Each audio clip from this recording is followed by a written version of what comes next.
Magandang araw mga ka-Wonder, welcome back sa ating YouTube channel, Wonder Vlogcaster po. Pag-usapan natin itong mainit na balita ngayon mga ka-Wonder, no? Dahil dito sa sinabi ni Senator Bam Aquino. May sinabi kasi itong si Senator Bam na kinagalit, kinainis, kinairita nitong mga supporter ng Pangulo, ng administrasyon, ng even yung mga pink lawan, mga dilaw ay nagsi-react din. Bakit? Ano ba sinabi nito? Malamang alam nyo na yan, mga ka-Wonder, no? Dahil ito ang si Senator Bam Aquino, mga ka-Wonder, ay pabor sa paglilitis ng EJK cases sa Philippine courts. No? Baka hindi alam ni Senator Bam yung kasalukuyang sistema dito sa atin. No, sabi nga ni Sentry na nung siya po ino-oppress sa panahon ni Duterte noon at nilalabanan niya, sabi niya, hindi ako natatakot sa iyo, sabi ni Senator Trillanes. Babalikan niya pag wala na sa kapangyarihan si Duterte. Nung nawala sa kapangyarihan, eto nga binalikan niya at ayun, nasa dahig na si Digong. Kaya yun mga ka-Wonder, baka hindi alam nitong si Senator Bam, kaya kinaiinis din ng ibang aking mga kaibigang dilaw, pink, na pinagtatawanan siya. Pati itong mga content creators din na alam natin yan ay mga may pagkadilaw, pink. Pero naiinis din sa kanya. Although may ginagamit siya ron na medyo neutral word na adverb, sabi niya, ideally. Pero ano ba yung ideally niya? Ideal ba yan sa panahon ng ngayon? I mean, sabi nga ni Percy Lapid, na pinapakalat na ni Digong yung kanyang mga kalamay para to work for him. No? Kaya nga raw yung mga pera, sabi ni Percy Lapid, na iniipon na yan para pang makinarya. So sabi nga, paano yan kung dito yan gagawin? Sabi nila, alam naman natin na yan ang mga opinion, palitan, na appointed nga raw ni Digong, na dating Pangulong Duterte, yung mga nasa Supreme Court. Pati yung ombudsman, si Martires. Buti na lang, wala na. No? Kaya, yan ba ay ideal? Yan ang tanong. So dapat locally, kasi nadirito yung mga nabiktima at dito nangyari ang krimen. Of course. But hindi ang tinutukoy dito yung sitwasyon, mga ka-Wonder. Yung kasalukuyang sitwasyon ba ay ideal? So yun, at sabi niya na dito raw gagawin o gaganapin sa atin.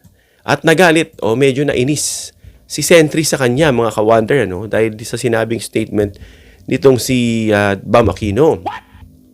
Sabi sa kanya ni Sentry, bumuelta si dating Senador Antonio Sani Trillanes IV kay Senator Bam Aquino na tila nagbibida-bida umano ito. Nagbibida-bida raw, mga ka-Wonder. Siguro, nakita natin si Senator Risa Anteveros sa kanyang interview with, sino ba yung nag-interview sa kanya? I'm not sure kung sa Bilyonaryo o sa ABS or ANC. Na malakas daw si Sara Duterte. No? At alam ko naman, it is a kind of exaggeration. Bakit? Kasi malakas daw, kaya ang dapat itapat ay malakas din. No? So, ibig niya sabihin, mula sa hanay nila ay dapat pipili ng malakas. Sino ba yung malakas sa tingin mo? Si Leni Robredo na pinupush nga natin. No? Wala naman tayo kasing representative na malakas-lakas . Although dilaw yan si Leni at bumabanat itong si Bam ng dilaw din to, pink. No? Medyo wag na natin ibalik yung ating inis sa history na yan. No? Kaya nga nagkakaisa na yung dilaw, pink at saka red . Huwag mo nang sirain yung momentous event na yan, Senator Bam. No, kayaan mo nang litisin yan dun sa dahig. No, at ito nga, dahil alam natin na itong mga ito, tunog 2028 na. Kasi alam natin na malapit na election, at siguro narinig nila yung sinabi natin mga ka-Wonder, na magparamdam na ngayon pa lang. No? Di naman sa nagbibida tayo rito sa ating channel, gaya ng pabida ni Senator Bam daw, sabi ni Sentry. Nasabi natin yan na magparamdam na ngayon pa lang para ma-establish na, masuportahan na, mai-boost up na sila. So yun nga, no? At sabi nga, bida-bida raw itong si Senator Bam. At yung gusto niyang EJK ay dito raw gawin sa ating bansa. No? Alam na natin kung gaano ka big deal, kung gaano ka seryoso ito mga ka-wonder kay Senator Trillanes. Alam niya kung paano alam natin kung paano na-oppress si Trillanes. At hindi lang yun dahil sa na-oppress siya, dahil dun sa mga nabiktima. Banat niya nga rito kay Senator Bam. Kung gusto mo ng local pala ni isa man lang sa inyo may nagdemanda ba na kay Digong dito sa local courts? Di ba wala? So dun pa lang parang sabi niya parang kunwari lang, pabida-bida lang, parang masama bang banggitin yun, yung bida, no? Si Jabi, no? Bida, pabida-bida. So yun nga, at bakit kaya nagagalit din yung mga ibang dilaw? Napansin natin, natutuwa ako dito sa mga to, no? Hindi sila kagaya nito mga Duterte supporters na talagang hindi ko maintindihan yung utak, no? Na hindi mo maintindihan kung saan nila nilalagay. Hindi naman lahat kasi meron namang ibang mga rational, ginagamit yung isip. Yung iba kasi hindi na ginagamit ito ito na lang ginagamit. So yun nga, even though sumusuporta sila sa dilaw, sa pink, pero kapag nakikita nilang nawawala na sa hulog, medyo nagda-divert, sumisegue ng daan, agad-agad nila itong kino-quote. Agad nila itong pinapaalalahanan. Yun na nga, no? Yung term na ideally daw dapat dito gawin. Parang kulang na kulang sa info. Or nagpe-play safe si Senator Bam. Dahil malapit ng 2028 election, marami-rami rin daw ang DDS. Kaso nga lang, kapag nainis sa'yo ang Marcos supporters, iilan lang yung DDS. No? Kaya kung tayo'y gaganyan, magigitna, mamamangka sa dalawang ilog, dapat alamin natin kung kailan yung ilog na yan tumataas. Although, may ilog bang nag-high tide? Wala, no? Sa dagat lang siguro yan. No? So, ito ay figure of speech lang. Sabihin natin dagat. Alamin mo kung kailan nag-high tide. Kasi pag nag-high tide yan, tumataas yan. No? Sino ba mas mataas?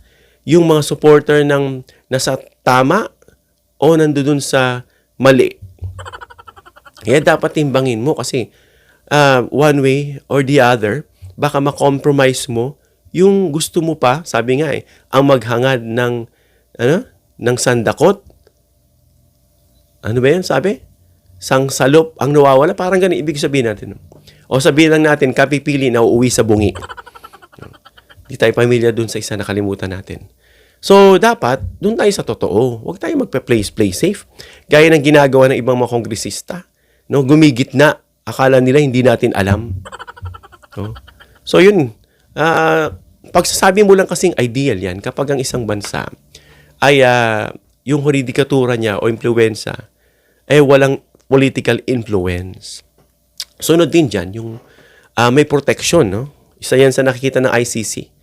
Yung may protection ba yung mga testigo kapag sila, baka sila ay balikan.